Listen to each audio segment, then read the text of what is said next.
चंद्रबाबू पैसे कमाने के लिए हैदराबाद जाता है। वहाँ एक व्यापार शुरू करने के लिए गहरी सोच में पड़ जाता है। चाय पीने के लिए बाइक पे निकलता है। सर्कल के पास ट्रैफिक पुलिस कुछ लोगों को समझाते रहता है। उसी तरफ जाते हुए चंद्रबाबू को पुलिस पकड़ लेता है। सर क्या हुआ, आपने मुझे क्यों पकड़ा? तुमने हेलमेट नहीं पहना और वो कानून के खिलाफ है, इसीलिए मैंने तुम्हें रोका है। गलती हो गया है सर, इस बार के लिए माफ कर दीजिए। ठीक है, फाइन भर के जाओ। फाइन कितना है सर? 500। उसके बाद चंद्रबाबू चाय पीने के लिए जाता है। चाय पीते हुए उसे एक विचार आता है, वैसे तो मैं यहाँ एक व्यापार शुरू करने के लिए आया हूँ ना, तो क्यों ना मैं एक हेलमेट का दुकान खोलूं। चंद्रबाबू का दुकान तैयार हो जाता है और खुलने के बाद हर रोज बहुत सारे ग्राहक आते हैं। इसीलिए वो एक भरोसेमंद को दुकान में काम करने के लिए लगाता है। उसका नाम संतोष है। मैं बाहर काम पे जा रहा हूँ संतोष। जी साहब, मैं यहाँ दुकान संभाल लूंगा। ऐसे कुछ दिन बीत जाते हैं।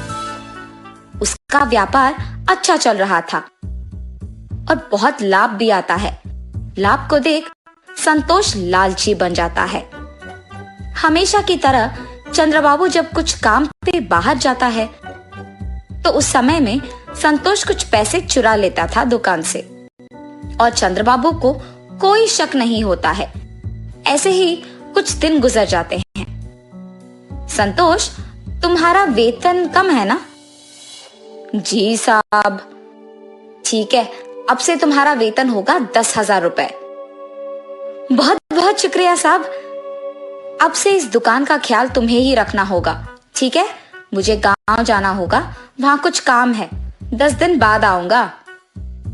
जी साहब, आप कहने तक मैं दुकान का बहुत अच्छा ख्याल रखूंगा। चंद्रबाबू के गांव जाने के बाद हर रोज के पैसे में से आधा संतोष ले लेता था। 10 दिन बाद चंद्रबाबू उसकी बेटी के साथ हैदराबाद आता है और सीधा उसकी दुकान पहले जाता है। इन 10 दिनों में कितने पैसे आए हैं संतोष? 50,000 साहब। अरे ऐसे कैसे? हर रोज का हमें 10,000 मिलता था ना, इतना कम कैसे हो गया? चंद्रबाबू को उस पे शक आता है, मगर वो कुछ कहे बिना वहां से चले जाता है। क्या हुआ पापा? कुछ नहीं बेटी, मेरे गांव आने से पहले हमारा दुकान लाभ में चल रहा था, लेकिन इन 10 दिनों में बहुत कम हो गया है। लगता है कि हेलमेट ज्यादा नहीं बिक रहे। पापा, शायद संतोष कुछ पैसे ले रहा है। अरे नहीं नहीं, वो ऐसे नहीं करेगा, बहुत ईमानदार है वो। अच्छा ठीक है पापा, आप आके पहले खाना खा लीजिए। सुबह के समय में दिव्या दुकान को किसी के आने से पहले एक सीसी कैमरा लगवाती है और वहां से चले जाती है। हमेशा की तरह रोज के पैसों में से कुछ संतोष ले लेता है और ये सब दिव्या सीसी कैमरा के फुटेज में देखती है। लेकिन सीसी कैमरा के बारे में दिव्या के अलावा और किसी को नहीं पता था। दिव्या उसके पिता को ये सब दिखाती है और चंद्रबाबू को बहुत गुस्सा आता है। संतोष, तुमने मुझे धोखा क्यों दिया? मैंने कुछ नहीं किया साहब। हर रोज दुकान से तुम ही पैसे निकाल रहे हो। अयो नहीं साहब, मैंने नहीं लिया। ये लो सबूत। उसे देख संतोष के मुंह से एक शब्द नहीं निकलता है। मुझसे बहुत बड़ी गलती हो गई है साहब, मुझे माफ कर दीजिए। तुम्हारे भरोसे पे मैंने इस दुकान को छोड़कर अपने गांव गया हूँ और तुमने मुझे धोखा दिया।